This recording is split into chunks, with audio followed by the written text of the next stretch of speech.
What's up, gang? Alright, I'm going to be voicing over this video here because so much has changed in the 2 weeks since I took all this footage at Allfire Garage that it's damn near obsolete at this point. But not only did I not want to let all this work go to waste, but obviously the thing about this channel from the start has always been documenting everything that I possibly can. The highs, the lows, the learning processes, and there's something in each of those categories in this video here. So much has changed in the last 2 weeks to the point where even after this day, we push started it, we fixed some changed some seals to fix some leaks, took it to the track, tried to run it. It didn't run properly for reasons I'll get to a little bit later on in the video or on a different video completely, because this is going to be about part one of maybe 3 videos that are going to be released retrospectively. What else have we done? We have since taken the motor back out, stripped it, checked for damage, put it back together, put it back in the car, and replaced the fuel system a second time. Man, that's a lot to process. But yeah, this video is really just a look into the couple of days that we spent putting the motor back in, putting the fuel system back together with some new parts of that system, which I'll get to in just a minute. So here's a look into me and Cam putting the motor back in, dropping it back in there.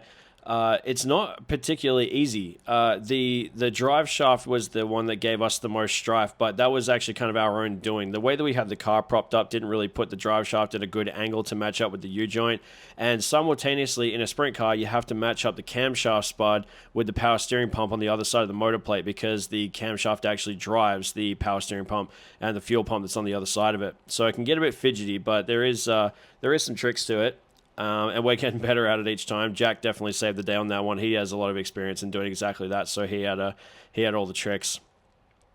Yeah, everything. I'm watching this video as I'm recording this voiceover, and it feels like a freaking eternity ago. It feels like a year ago, even though it was only 2 weeks. So yeah, here's a quick look at me chucking on a new shutoff valve there. The old shutoff valve, I swear, was probably 2 or 3 turns away from snapping straight off, so I was pretty happy to get a new one there, and even happier that it was blue, so it kind of matches the scheme. It's just the little things there. So at the moment I'm working on the return side of the fuel system.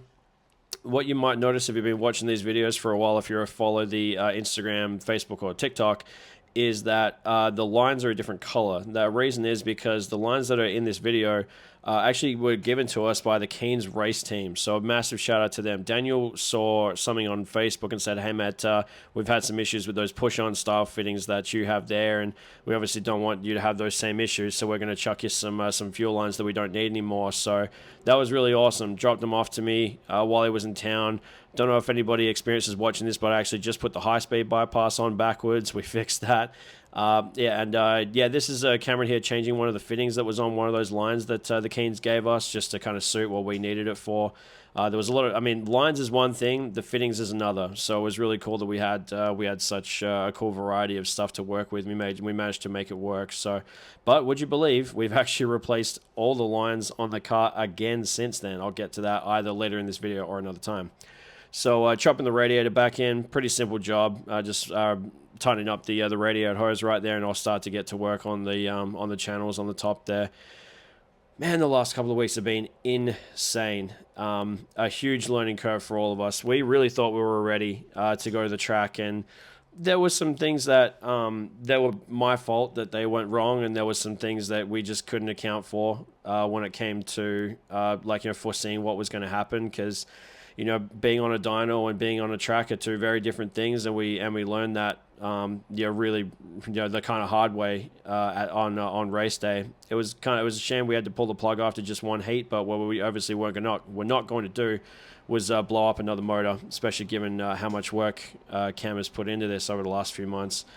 But yeah, all learning process, and yeah, it's again, fuel lines have been changed. We've changed clearances. We've changed the oil that we're going to be using. It's a lot of changes have been made the last couple of weeks, and a lot of very late nights at the shop, and it's pretty awesome. This section after this of the car startup, after we put this back in there, got over 200,000 views on Facebook, so that's wild. I'm going to sign off there. Thanks for checking it out. Appreciate it. Till next time. Bye for now.